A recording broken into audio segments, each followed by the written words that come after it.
Hello, welcome to Mark Langley's Horsemanship Podcast, a podcast helping people to understand their horses better to provide solutions in a calm, connected way.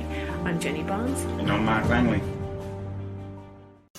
Mark, your first question today is from Lisa, and it's about your thoughts on the use of carrot sticks, with or without the string, or something similar, as training aids when used in a non-escalating or non-demanding way.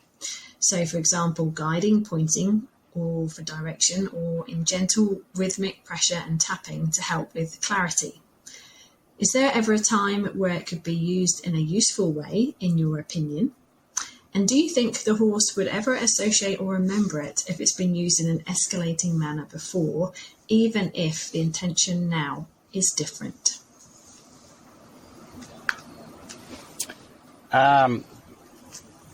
Yes and no is I guess the like any well answered question is always yes and no. There's always a yes in it and there's a no in it.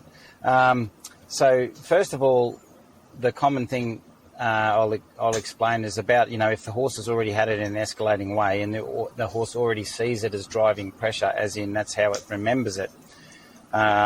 So basically, people have done years of horsemanship where they've actually been using driving. It's only a very subtle ask that they use to get that horse to go, but it becomes so ingrained in the horse, that particular feeling and movement, that subtle still means the same.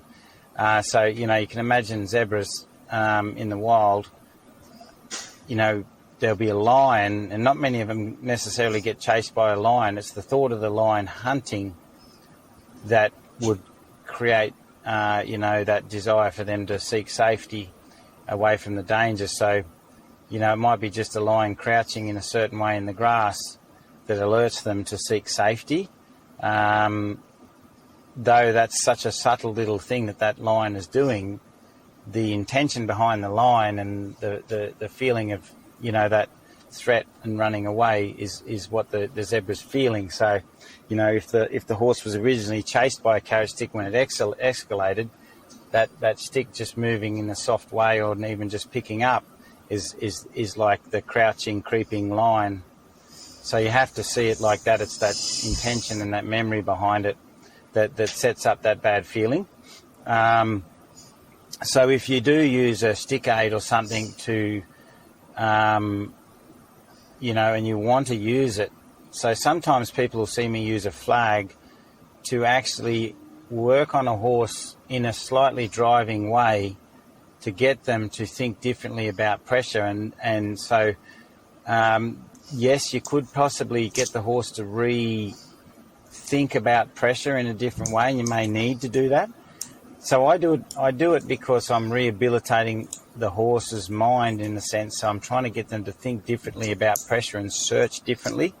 So I will sort of do some sort of, it's a bit like a mimic of driving pressure, but I'll do it in a way that gets the horse to search, not fixate on the pressure and where it's coming from.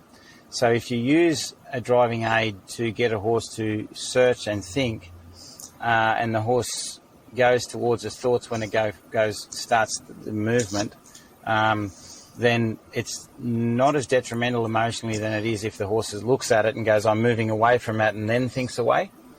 So if it's a horse, if you're going to use a stick or something like that to get a horse to search, you can put it on one side of the horse and move it in a certain way, but if the horse just robotically moves away from it, you have to stop the horse and say, that's not what I wanted.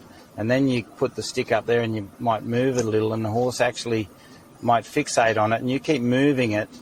You come close, you might move it up high, you might just move it in different spots, and the horse will be a little bothered. But when it sort of starts to search and look around, you take the pressure away for a moment and say, thanks for looking around. And you just keep doing that till the horse realises it can sort of look and search while it's under the pressure of that feeling. And that's for a horse that's been driven and fixated on pressure, that you could use a carrot stick or a stick. So that's for the ones that have been driven before. But what I used to do before even doing that sort of stuff with those horses, I'd just throw the stick away completely and teach them how to lead, and teach them how to lead, and teach them how to lead. And I'd keep teaching them how to lead till I could lead them where I wanted, and I didn't need any sort of form of driving pressure or reinforcement and stuff like that. And even when it came to getting them to lead faster, I'd just teach them how to lead until I could pick up a leading hand and they'd go faster by me. So that was kind of by, not using it at all. In training younger horses with sticks and stuff like that and flags, then I use the flag in a different way. So it's to reinforce leading pressure, not to ask a different question. And this is where it gets quite quite particular, is in I could say I'm reinforcing my leading pressure, and so could someone else. So